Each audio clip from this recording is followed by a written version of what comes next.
Good day, Pilipinas! This is the BSEC Communicator, and welcome to the 2025 Halalan Special Coverage. We often witness actions from our leaders that leave us questioning their motives, their ethics, and their commitment to the very people they are meant to serve. This report examines those crucial moments, dissecting where they went wrong and illuminating the path towards true ethical leadership. This is only a quick live. Ibig bang sabihin nun kinuha mo sila dahil sa politika din lang? Alam mo na, resibo and all. Hindi ko kasalanan ka. Maging responsable tayo sa ating mga sinasabi dahil ang tunay na serbisyo, tapat at totoo. Huwag po sanang mapagkalat ng maling impormasyon para lamang makahikayat ng boto.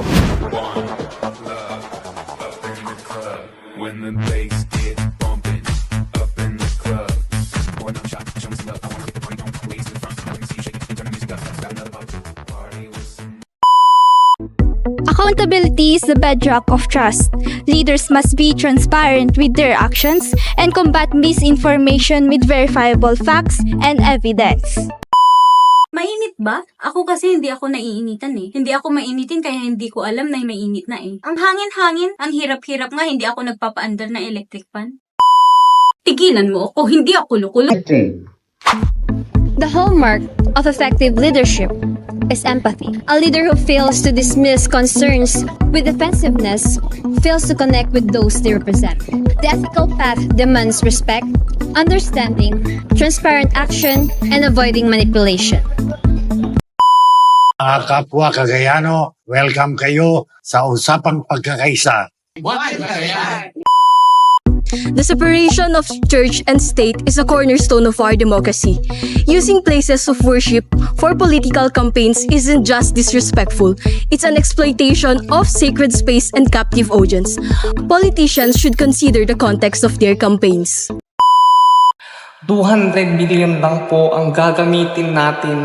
Mabibigyan na ng 10,000 piso ang bawat pamilyang Pilipino. A leader's words carry weight. Thoughtless communication erodes trust and undermines their authority. Leadership requires a careful consideration of the impact of every statement.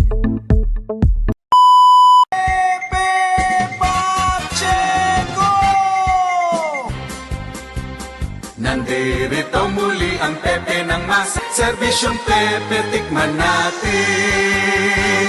Pepe na mas mabango. Pepe ko, ang Pepe ko, ang Pepe mo, ang Pepe mo. Si Pepe Pacheco. Pepe Pacheco. A leader without a clear purpose is a ship without a rudder. Inconsistent decision and lack of vision breed distress and ineffectiveness.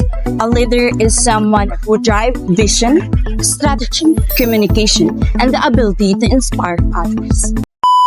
Ito po ang ambag ko sa mga solo parent.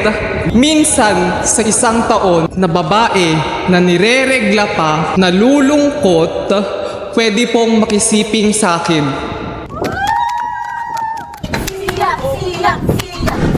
Pwede bang i-turn off na lang ang ilaw? Para tayo na lang mag-on.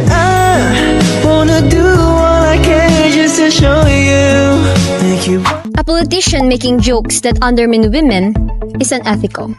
It is disrespectful, damages credibility, alienates voters, and ignores the need for inclusive communication. Audience consideration and inclusivity are crucial. The actions of our leaders speaks volumes. We, the citizen, must demand accountability, transparency, and genuine commitment to public service. These are not privileges to be granted, but fundamental rights that we are owed. Let us hold our leaders to the highest ethical standards for the betterment of our society. Maraming salamat, Pilipinas. Once again, this is the BSEC Communicator.